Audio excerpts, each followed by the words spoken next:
व्रज श्रयत इंदिरा शाश्वतत्र हि दयिता दृश्यता इक्षुतावका स्तोयि धृता सव स्वां विचिन्वते। एकत्रिंशे निराशास्ता पुनः पूर्णमागता कृष्णमेवानुगायन्तः प्रार्थयन्ते तदागमम्। गोपियों ने कहा, हे प्रियतम, तुम्हारे द्वारा इस ब्रज में जन्म लेने के कारण यह ब्रजमंडल वैकुंठ आदि लोकों से भी अधिक महिमायुक्त हो रहा है। इसी कारण से सब प्रकार के सौंदर्य और संपत्ति की अधिष्ठात्री देवी श्री लक्ष्मी सदा सर्वदा इस ब्रज को अलंकृत करती हुई यहाँ निवास कर रही है। किंतु ये नाथ, ऐसे अत्यधिक आनंद से परिपूर्ण इस ब्रज धाम में तुम्हारी प्रेयसी हम गोपियां ही तुम्हारे विरह में अत्यंत दुखी है, तथापि केवल तुम्हारे लिए ही अपने प्राणों को धारण कर रही है और तुम्हें चारों ओर ढूंढते ढूंढते कातर हो गई है। अतएव अब तो दर्शन हो। शारदुदासये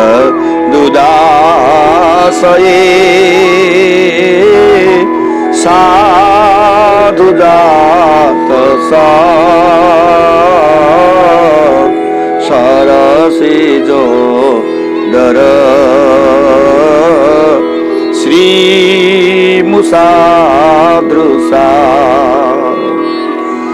सुरतनाथ ते अशुल्कदासिका वरदनिघ्नतो नेह किंबधः वरदनिघ्नतो नेह किंबधः। हे संभोग रस के अधीश्वर श्री कृष्ण, हे अभिष्ट प्रद, हम तुम्हारी बिना मूल्य की दासियां हैं। शरदकालीन सरोवर में सुंदर रूप से विकसित श्रेष्ठ जाति के कमल की कर्णिका के सौंदर्य गर्भ को भी हरण करने वाले अपने नेत्र के द्वारा तुम हमारा वध कर रहे हो। इस प्रकार नेत्र से किसी को मार डालना क्या इस जगत में वध नहीं माना जाता है क्या? विषजलाप्यया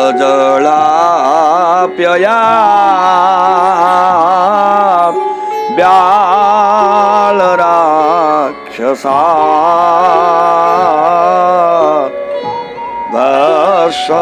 भस्मारुता वैद्युतानला वृषमया त्वजा विश्वतो भया दृषभते वयं रक्षितामुहु दृषभते वयं रक्षितामुहु। हे पुरुष शिरोमणि, काली हृद के विषैले जलपान के कारण हो रही मृत्यु से, अघासुर से, इंद्रकृत वर्षा और भीषण आंधी से, तृणावर्त दैत्य से, इंद्र के वज्रपात से, भीषण दावानल से, अरिष्टासुर से, मय दानव के पुत्र व्योमासुर से और अन्य सब प्रकार के भयों से तुमने हम ब्रजवासिनी गोपियों की बारंबार रक्षा की है। न खलु गोपिका नंदनो भवान् रखिल देहिना अन्तरात्मद्रो विखन सार्थितो विश्वगुप्तये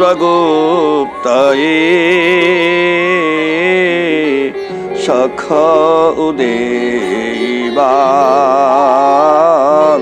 सात्वतांकुले। हे सखी, यह सर्वथा निश्चित है कि तुम केवल जसोदानंदन ही नहीं हो, अपितु समस्त प्राणियों के हृदय में रहने वाले अंतर्यामी हो। ब्रह्मा की प्रार्थना से विश्व का पालन करने के लिए तुम शाश्वत कुल अर्थात भक्त कुल में अवतीर्ण हुए हो।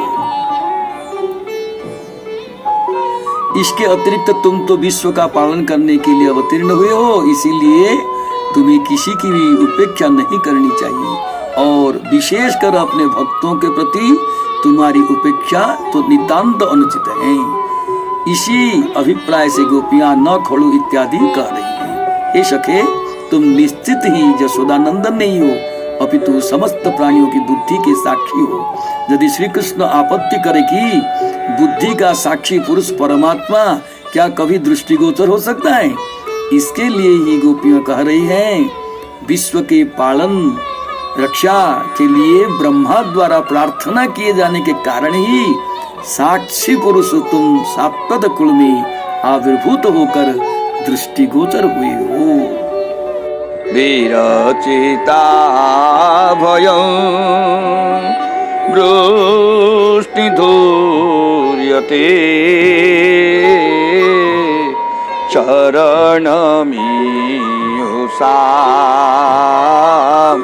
सांश्रुतेर्भयात्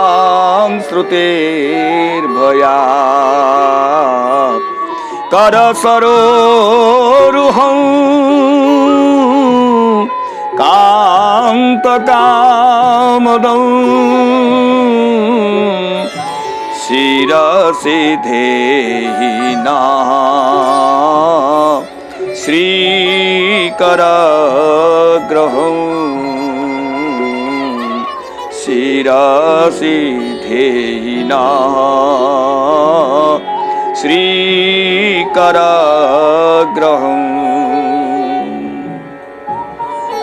हे जदुकुल शिरोमणि, हे कांत, जन्म मृत्यु रूपी संसार के भय से भयभीत प्राणी जब तुम्हारे श्री चरण कमल में शरणागत होते हैं, तब तुम अपने जिस कर कमल के द्वारा उन्हें अभय प्रदान करते हो और जिस कर कमल के द्वारा तुमने श्री लक्ष्मी के दोनों हाथों को ग्रहण किया है, हे अभिष्ट प्रद, अपना वही कर कमल हमारे सिर पर भी रख दो।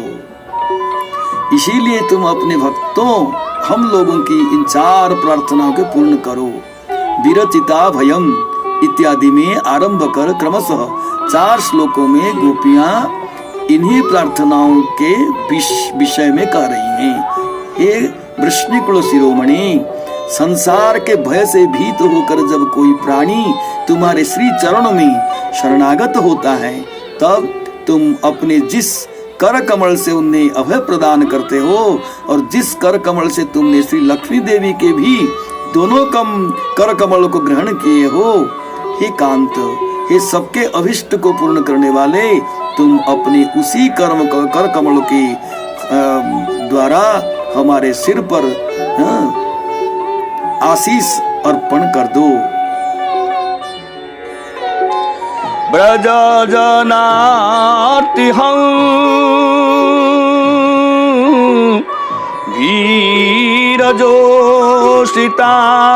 वीरजोषितां निज जन स्वय ध्वंसना स्मिता भज सखे भवा किंकरीष्मनो जलरुहा ननं चारुदर्शय जलरुहा ननं चारुदर्शय मारुदासय। हे ब्रजवासियों के दुखों का नाश करने वाले, हे वीर, हे अपनी मंद मंद मुस्कान मात्र से ही अपने निज जनों में सौभाग्य से उत्पन्न गर्व और उसके कारण हुए बाम्य लक्षण युक्त मान को विनष्ट कर देने वाले, हे सखे, हम तुम्हारी दासियां हैं, इसीलिए निश्चय ही अपनी दासियों का भजन करो। हम अबला गोपियों को एक बार अपने मनोहर मुख कमल का दर्शन कराकर सुखी कर दो। हे ब्रजवासियों के दुखों का नाश करने वाले, हे वीर, हे निज जनों अर्थात अपने प्रेमी जनों के गर्व को मंद मंद मुस्कानों से ही नाश कर देने वाले, हे सखे, हम तुम्हारी दासियां हैं, अतएव निश्चित रूप में हमारा भजन करो अर्थात हमें आश्रय दो। तुम सर्वप्रथम हम ब्रज मणियों को अपने मनोहर मुख कमल का दर्शन कराओ। प्रणत देहिनां पापकर्षणं तृणाचरानुगं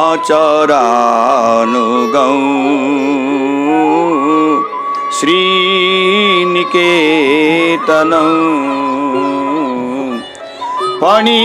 फणार्पितं ते पदाम्बुजं कृणुकुचेषु नः कृन्धि हृत्सयं कृणुकुचेषु नः कृन्धि हृत्सयं। तुम्हारे चरण कमल शरणागत व्यक्तियों के समस्त पापों को नाश करने वाले, तृण खाने वाले पशुओं का अनुगमन करने वाले तथा सब प्रकार की शोभा और संपत्ति के अधिष्ठात्री देवी श्री लक्ष्मी के आश्रय स्वरूप हैं। कालिय नाग के फणों पर भी अर्पित हुए अपने उसी चरण कमल को हमारे वक्षस्थलों पर अर्पण कर हमारे हृदय की काम पीड़ा को शांत कर दो। किसी प्रकार का पक्षपात न कर शरण में आए हुए व्यक्तियों के पापों का नाश करने वाले, कृपा के वशीभूत होकर तृण का भक्षण करने वाले पशुओं का भी अनुगमन करने वाले, सौभाग्य से युक्त होने के कारण श्री लक्ष्मी के आश्रय स्वरूप तथा अत्यधिक बलशाली होने के कारण तुम्हारे जो चरण कमल कालिय नाग के फणों के ऊपर अर्पित हुए थे, अपने उसी चरण कमल को हमारे वक्षस्थलों पर अर्पण करो। यदि कृष्ण कहे कि किसी लिए, इसका उत्तर देते हुए गोपियां कह रही हैं, हमारे हृदय के काम को छेदन अर्थात शांत करने के लिए। मधुरया गिरा बर्गुवाक्यया बुध मनोज्ञया उत्करे क्षणा विधिकरीरिमा वीरमोहति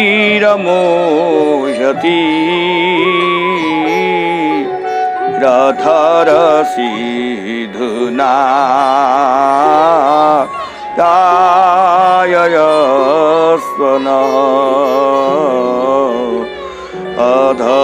अधरसिधुना व्याययस्वनः। हे कमल नयन, विदग्ध पंडितों के चित्त को भी आकर्षित करने वाली मनोहर पदों से युक्त तुम्हारी सुमधुर वाणी द्वारा हम मोहित हो रही हैं। हे वीर, हम तुम्हारी किंकरियां हैं और अपने अधरामृत का पान कराकर हमें जीवन दान दो।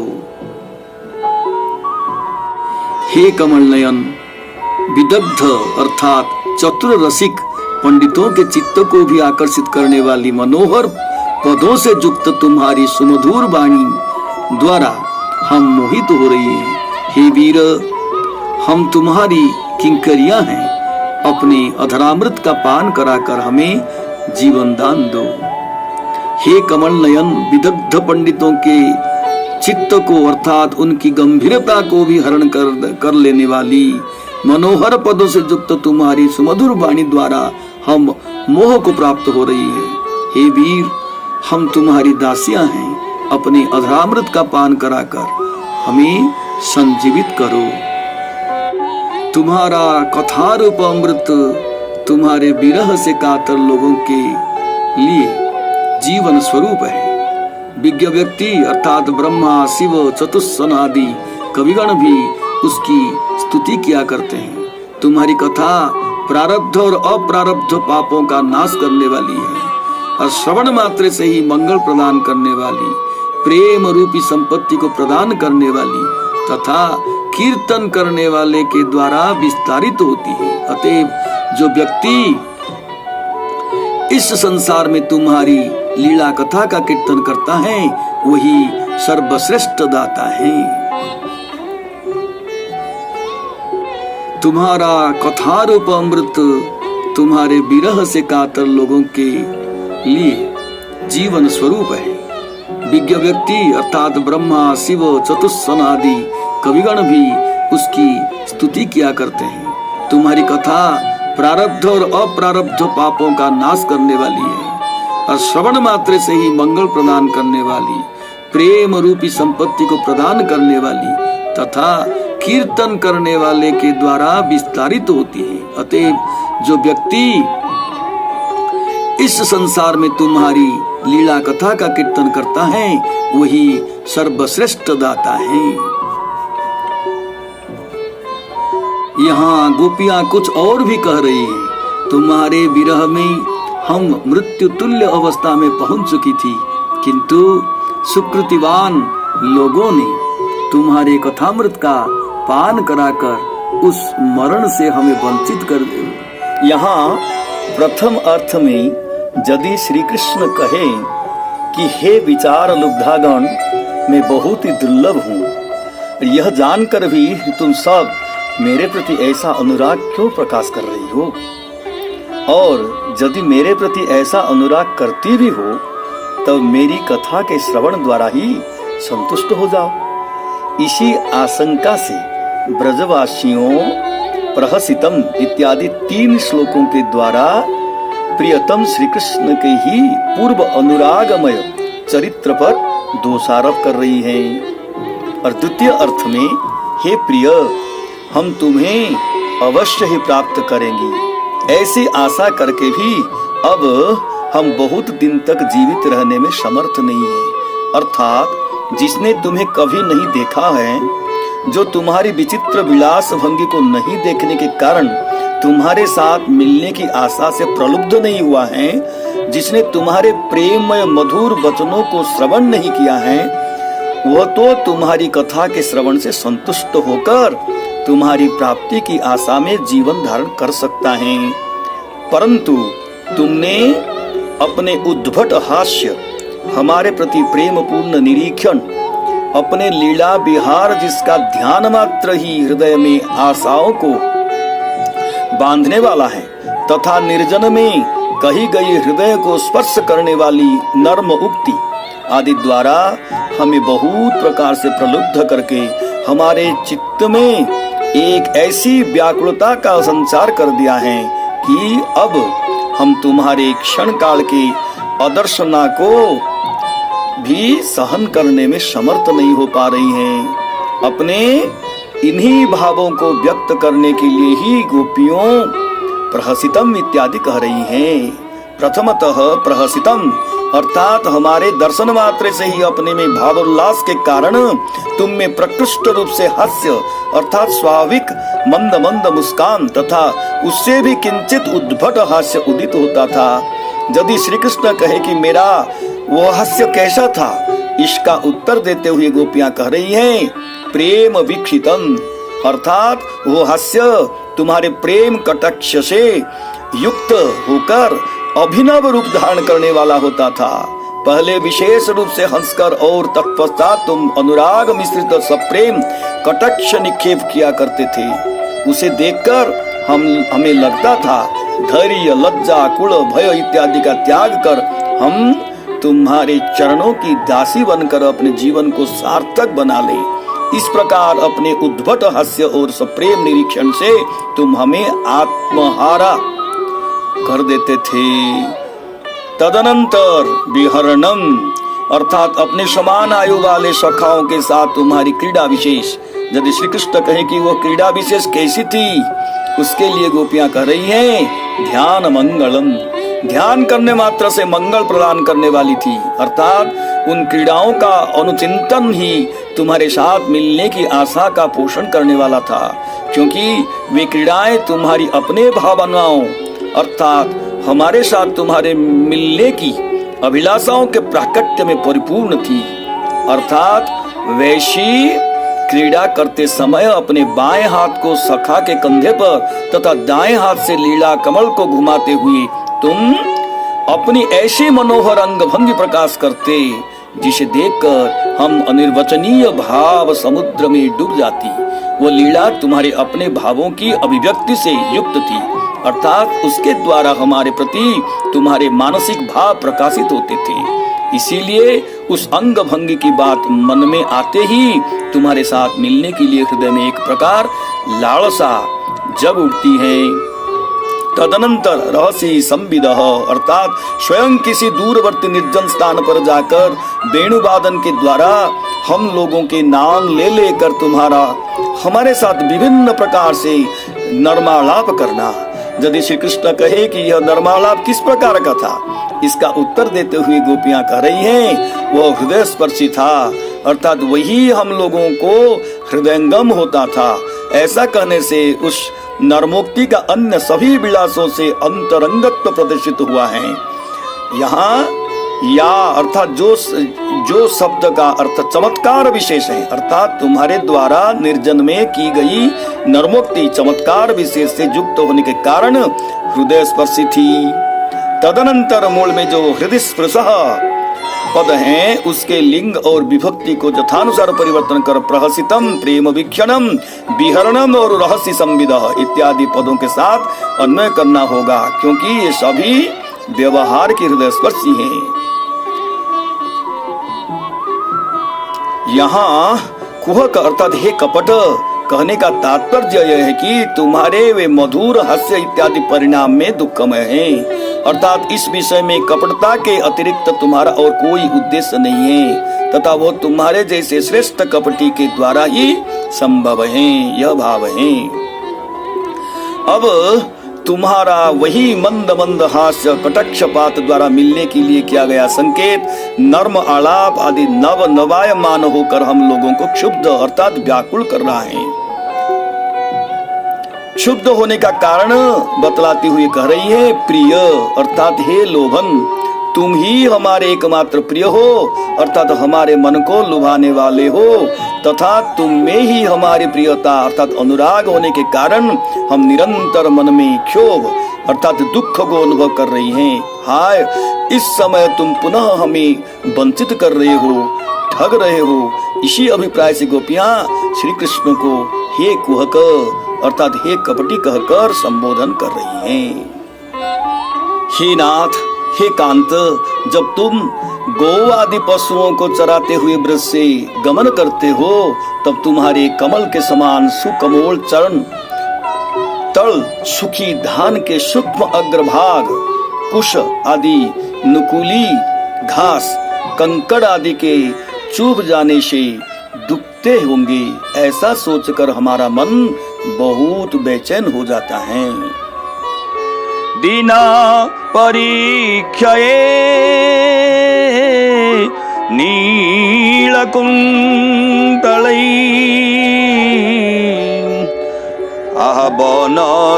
वनरुहाननौ बिभ्रदावृतौ घनरजस्वलौ दर्शयन् मुहुः मनसि न स्मरो विरजत्ससि मनसि न स्मर विरजत्ससि। वीर, संध्या काल में वन से लौटते समय तुम्हारा मुख कमल नीली घुंघराली अलकावली से आच्छादित तथा गोधूली से धूसरित रहता है। उस समय धारण की हुई अपने मुख कमल की वैसी माधुरी को हमें पुनः पुनः दर्शन कराकर तुम हमारे मन में मदन पीड़ा का संचार कर देते हो। किंतु दिन की परिसमाप्ति पर अर्थात सायंकाल में वन से लौटते समय तुम्हारा मुख कमल नीले घुंघराले केशों से आवृत तथा गोधूल से धूसरित रहता है। नीले घुंघराले केश स्थानीय असंख्य मत्त भ्रमरों से आवृत तथा गोधूली स्थानीय परागों से रंजित अपने कमल तुल्य मुख को धारण कर उसे बारंबार हमें दिखलाकर हमारे हृदय में केवल मदन पीड़ा ही अर्पण अर्थात संचारित किया करते हो, किंतु अपना संग प्रदान नहीं करते हो। इसीलिए तुम कपटी हो, यह भाव है। प्रणत कामदौ पद्मजाचितौ धरणी मंडलौ ध्येयमापदि चरण पंकजं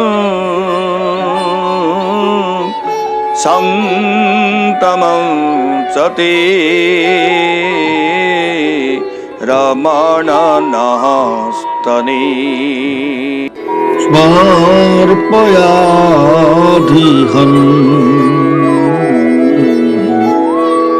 हे रमण, हे मन के समस्त दुखों का विनाश करने वाले, तुम्हारे चरण कमल शरणागत व्यक्तियों के अभिष्ट को पूर्ण करने वाले, पद्म योनि ब्रह्मा द्वारा अर्चित पृथ्वी के भूषण स्वरूप ध्यान मात्र से ही विपत्तियों का दूर करने वाले और सेवा करते समय परम सुख प्रदान करने वाले हैं। अपने उस श्री चरण कमल को तुम हमारे वक्ष स्थलों पर अर्पण करो।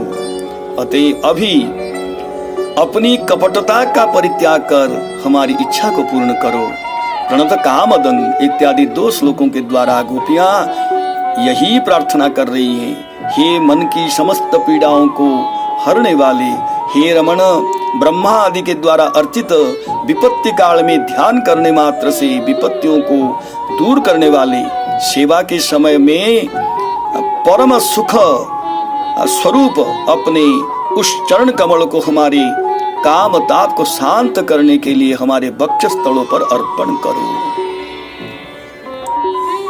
हे वीर, तुम्हारा अधरामृत संभोग रस को बढ़ाने वाला, विरह के दुख का नाश करने वाला, तुम्हारे द्वारा बजाए जाने वाला वेणु के द्वारा भली भांति चुंबित तथा मनुष्य मात्र की अन्य सभी प्रकार की आसक्तियों को भुला देने वाला है। अपने ऐसे अधरामृत का हमें पान कराओ। और भी हे वीर, जो नाद युक्त वेणु के द्वारा सुंदर रूप से चुंबित हैं, अर्थात ध्वनि रूप अमृत के सौरभ से सुभाषित हैं, जो दूसरी आसक्तियों को भुला देता है, अर्थात मनुष्यों के सार्वभौम पदादि समस्त प्रकार के सुखों की इच्छा के ही विलुप्त कर देने वाला है। तुम अपने उस अधरामृत का हमें पान कराओ। जात भवान नन्हिकाननं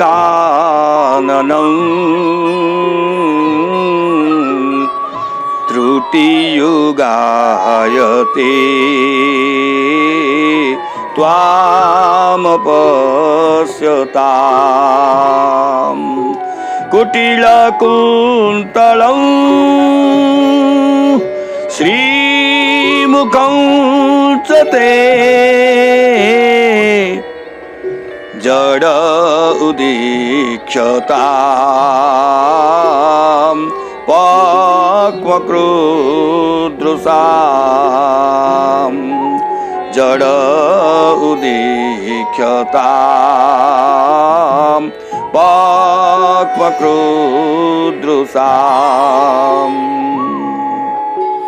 और भी यदि हम तुम्हें क्षण काल के लिए भी नहीं देख पाती तो हमें अतुलनीय दुख की प्राप्ति होती है, किंतु तुम्हारे दर्शन से अतुलनीय सुख की प्राप्ति होती है। इसीलिए हम जतियों की भांति सब प्रकार के संग त्याग कर तुम्हारे निकट आई हैं, किंतु न जाने किस कारण से तुम हमारा त्याग करने के लिए उत्साहित हो रहे हो। इसी को गोपियां करुण स्वर से अटति इत्यादि 2 श्लोकों के द्वारा कह रही हैं। दिन में जब तुम वृंदावन में विहार करने के लिए चले जाते हो, उस समय तुम्हें न देख पाने के कारण प्राणी मात्र को आधे क्षण का काल भी युग के समान प्रतीत होता है। इस प्रकार श्री कृष्ण के अदर्शन से दुख की बात कहकर पुनः कह रही है, किसी प्रकार से दिन बिताकर संध्या के समय जब तुम वन से लौटते हो, तब हम अपना सिर उठाकर तुम्हारे परम सुंदर मुखारविंद का दर्शन करती तो है, तथापि पलकों के कारण तुम्हारे दर्शन करने में बाधा उत्पन्न होने से हमें नेत्रों पर पलकों की सृष्टि करने वाला ब्रह्मा जड़ अर्थात मूर्ख ये ऐसा प्रतीत होता है।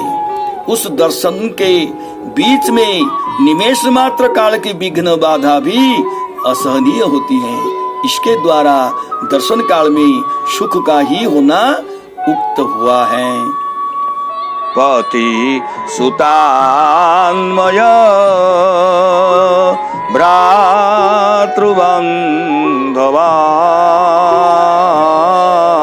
नाति विलङ्घ्यते त्यच्युतागता गतिविदस्तवो गीतमोहिता कितब जोषिता कास्त्यजे निसी कितब जोषिता कास्त्यजे निसी। हे अच्युत, तुम भलीभांति जानते हो कि हम सब तुम्हारे वेणु के उच्च गीत से मोहित होकर अपने पति पुत्र भाई बंधु और कुल परिवार सबका त्याग करके उनकी इच्छा और आज्ञाओं का उल्लंघन करके तुम्हारे निकट आई हैं। हे सठ, इस प्रकार रात्रि के समय स्वयं आई हुई रमणियों को तुम्हारे अतिरिक्त और कौन परित्याग कर सकता है। अतएव हे अच्युत, हम लोग पति पुत्र और पति के संबंध से जिनसे भी संबंध है, भाई बंधु कुल परिवार आदि सबका परित्याग कर उनकी आज्ञाओं का उल्लंघन करके तुम्हारे निकट आई है।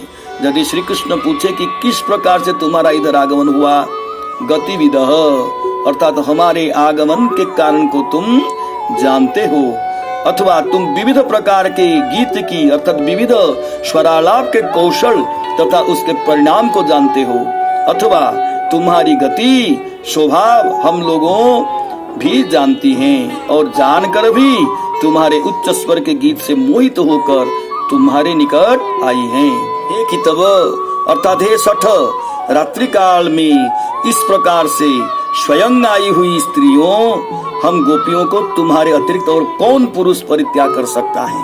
कोई भी नहीं कर सकता है, यह अर्थ है। रहसि संविदं हृच्छयोदयं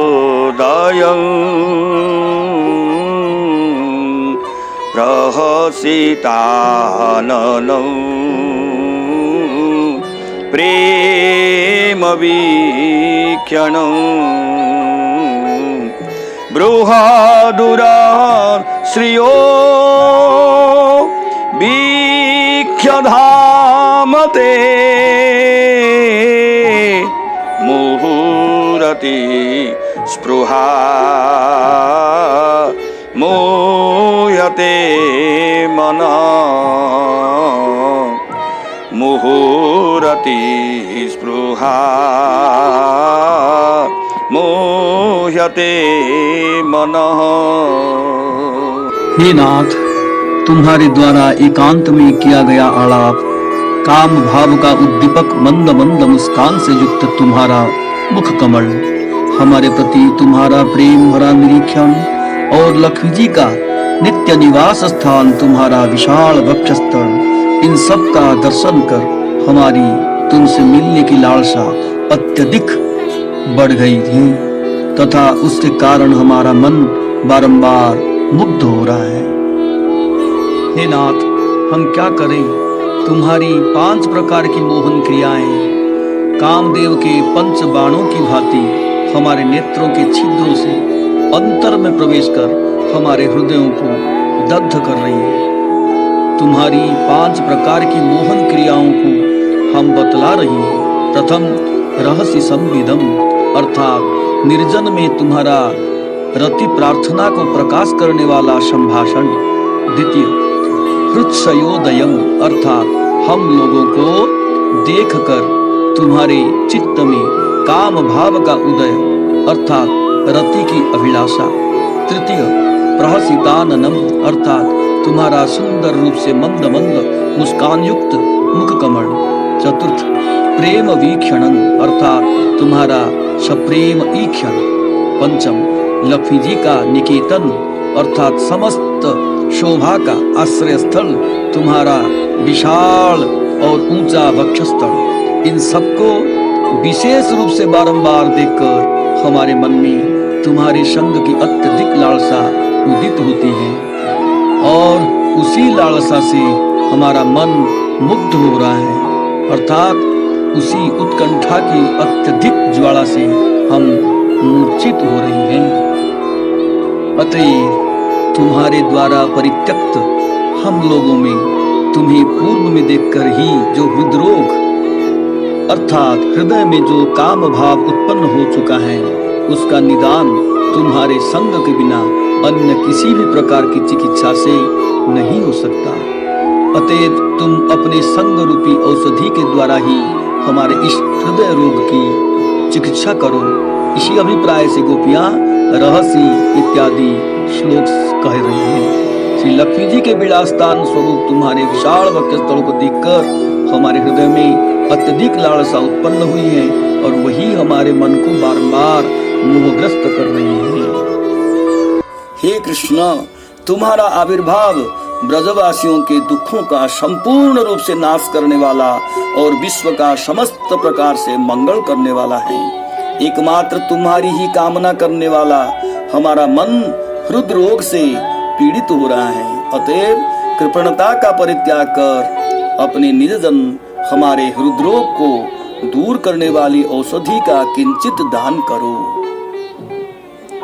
हे प्राण प्रियतम, तुम्हारा आविर्भाव पक्षपात रहित होकर ब्रजवासी और वनवासी सभी के दुखों का संपूर्ण रूप से नाश करने वाला तथा विश्व को समस्त प्रकार के मंगल प्रदान करने वाला है।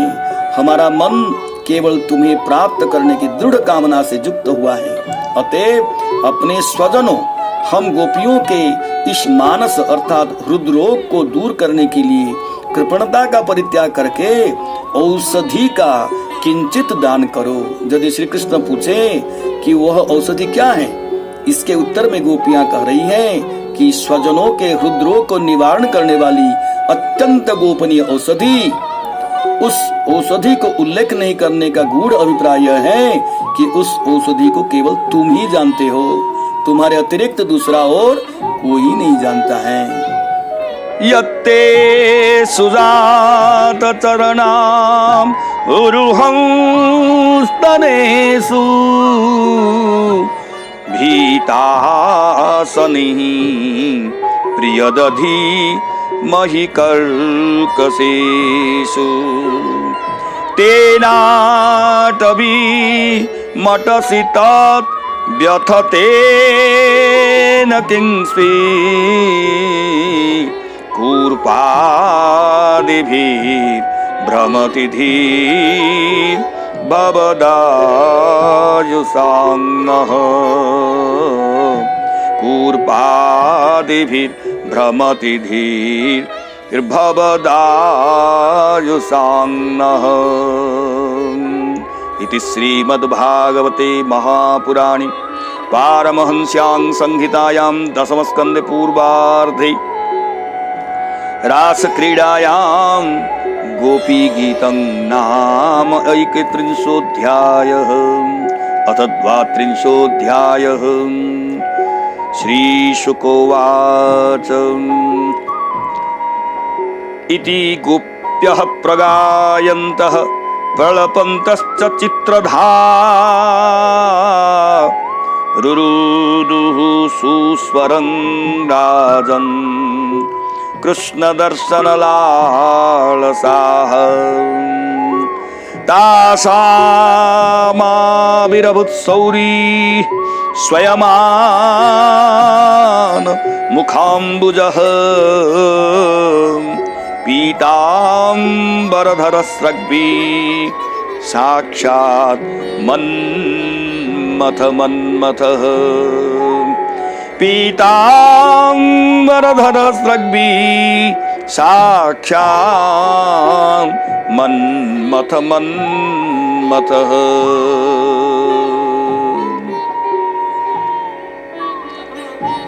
यहाँ श्री कृष्ण के सुख में भी आरती की आशंका से खिन्नता यह महाभाव का लक्षण है। इसी महाभाव के कारण गोपियां कह रही हैं, तुम्हारे साथ हम लोगों का सख्य भाव रहने पर भी तुम्हारे चरणों को कष्ट होगा। इस आशंका से उन्हें अपने स्तनों पर धीरे धीरे धारण करती है। अतएव तुम्हारे संयोग में भी विधाता ने हमारे ललाट में दुखी लिखी है, यही ध्वनित हुआ है। हम क्या करें? यदि तपस्या के द्वारा विधाता को संतुष्ट कर अपने स्तनों की कोमलता की प्रार्थना करती हैं, तो उससे तुम्हारी सुख की संभावना नहीं है और स्तनों के कठोर होने पर भी तुम्हारे चरणों का कष्ट होगा। इस प्रकार दोनों ओर से हम लोगों के लिए संकट है, ऐसा अनुध्वनित हो रहा है। तुम्हारे संयोग तथा वियोग दोनों समय हमें ही कष्ट होता है तो हो, किंतु तुम तो स्वाधीन हो, फिर तुम किस लिए कष्ट सहन कर रहे हो? ऐसी क्या आवश्यकता है कि तुम्हारे सुकोमल चरण वन में भ्रमण कर रहे हैं? क्या तुम्हारे सुकोमल चरण कमल वन में भ्रमण करने का योग्य है? इस प्रकार गोपियों के वचनों द्वारा श्री कृष्ण का तिरस्कार सूचित हुआ है। यदि श्री कृष्ण कहे कि मेरे मन में जब जो इच्छा होगी तब मैं वही करूंगा, इस विषय में तुम लोगों को कुछ कहने की क्या आवश्यकता है? इसका उत्तर देते हुई ब्रज देवियां कह रही हैं, व्यथते न किंचित्, अर्थात क्या तुम्हारे चरणों को कष्ट नहीं होता है? अपितु निश्चय ही कष्ट होता है, किंतु तुम हमारे प्रति जिस प्रकार से निष्ठुर हो, अपने अंगों के प्रति भी उसी प्रकार से भी निष्ठुर हो। अथवा ये गोपियां मेरे दुख को देखकर बहुत दुखी होती हैं, अतएव इन्हें दुखी करने के लिए मुझे अपने लिए भी कुछ कष्ट स्वीकार करना पड़ेगा। क्या इसी अभिप्राय से कष्ट को सहन कर रहे हो? अथवा हमारे दुखों को देखने से ही तुम्हें महासुख होता है, इसीलिए अपने चरणों में ही हो रहे हुए कष्ट को भी सुख समझकर सहन कर रहे हो। अथवा संसर्गजा दोष गुणा भवंती, अर्थात दोष और गुण संसर्ग से उत्पन्न होते हैं। इस न्याय के अनुसार ऐसा प्रतीत होता है कि पहले तुम्हारा हृदय पुष्प की भांति अत्यंत कोमल था, किंतु हमारे कठोर वक्षस्थल के संसर्ग दोष से अब तुम्हारा हृदय कठोर हो गया है, और उसी प्रकार तुम्हारे श्री चरण कमल भी हमारे स्तनों को संग से अत्यंत कठोर हो गए हैं। इसीलिए तुम अपने चरणों में कंकड़ आदि के द्वारा हो रहे कष्ट को भी अनुभव नहीं कर पा रहे। अथवा तुम्हारे चरणों के द्वारा स्पर्श होने के महात्म्य से कंकड़ आदि भी कोमल हो जाते हैं। अथवा धरणी देवी अत्यंत करुणावशतः, अथवा तुम्हारे चरणों के माधुर्य का आस्वादन करने के लोभ से जहाँ जहाँ तुम अपने चरण को रखते हो वहीं वहीं अपनी जिह्वा स्थापित कर देती हो।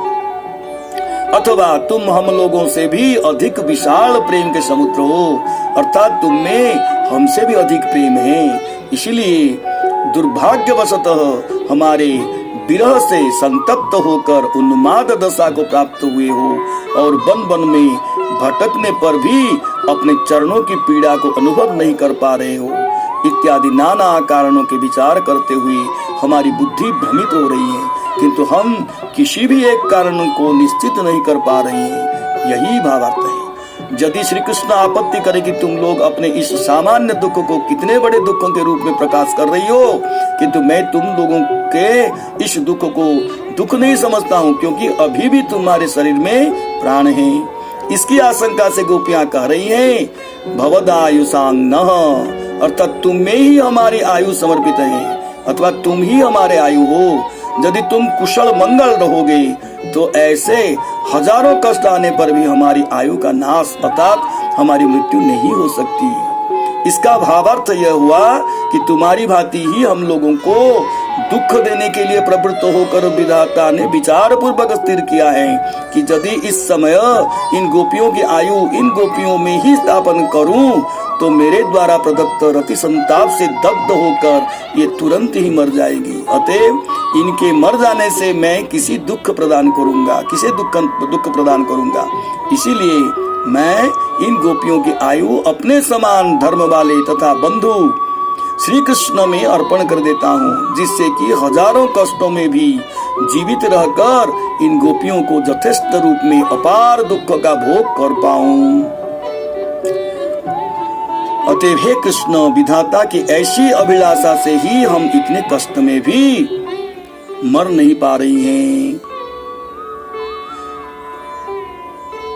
यदि श्री कृष्ण कहे कि आयु रहने से तुम किस प्रकार मरोगी, इसके लिए गोपियां कर रही है भवदायुषांग, अर्थात इस समय हमारी आयु तुम में अर्पित कर दी गई है और इस आयु के द्वारा तुम चिरकाल ब्रज में क्रीड़ा करो, यही भाव है। जय श्री कृष्ण। ब्रज बनो कसाम व्याक्तिरंगते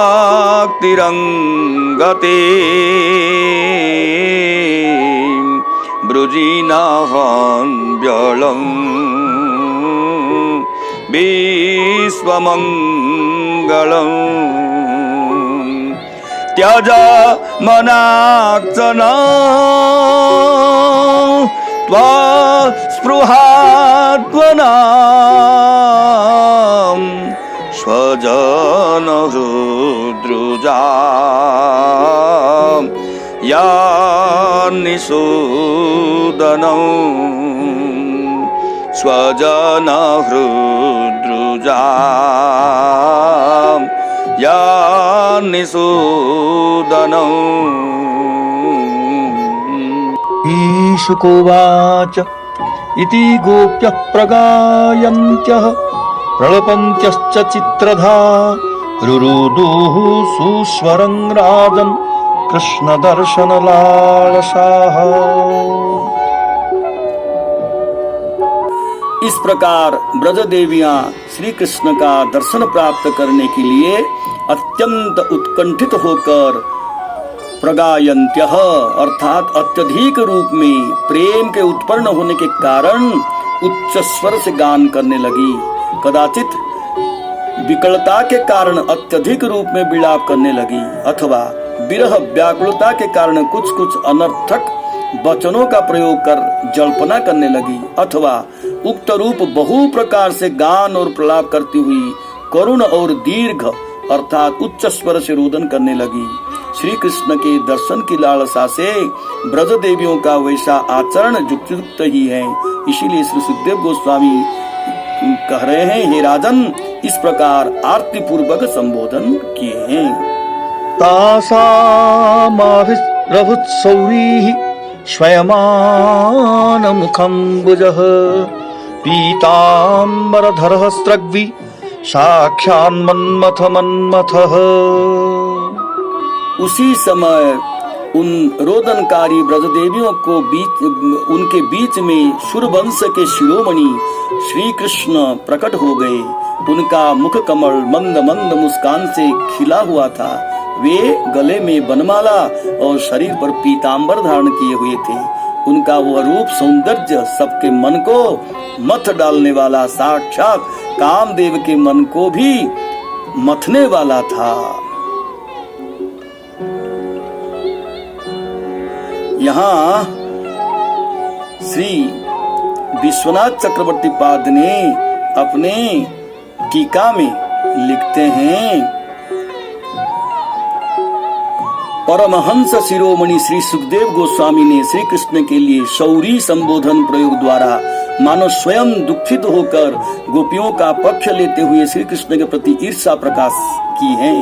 इसका तात्पर्य है कि श्री कृष्ण शूर वंश में उत्पन्न हुए हैं, अर्थात कुटिल अंतःकरण वाले क्षत्रिय कुल में आविर्भूत हुए हैं। इसीलिए प्रेमवती गोपियां को ऐसा दुख प्रदान कर उन्होंने अपनी शूरता का प्रकाश किया है।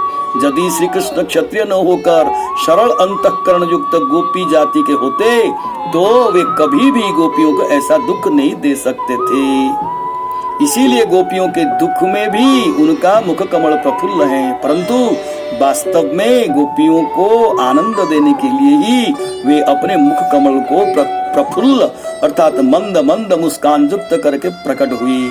किंतु गोपियों के दुख ताप से तो उनका हृदय कमल संतप्त ही था। पीतांबरधर अर्थात श्री कृष्ण ने मानो गोपियों से अपने अपराध की क्षमा प्रार्थना के लिए कंधे के ऊपरी भाग से दोनों तरफ पीतांबर का अग्रभाग लटकाकर अपने हाथों से धारण किया हुआ था।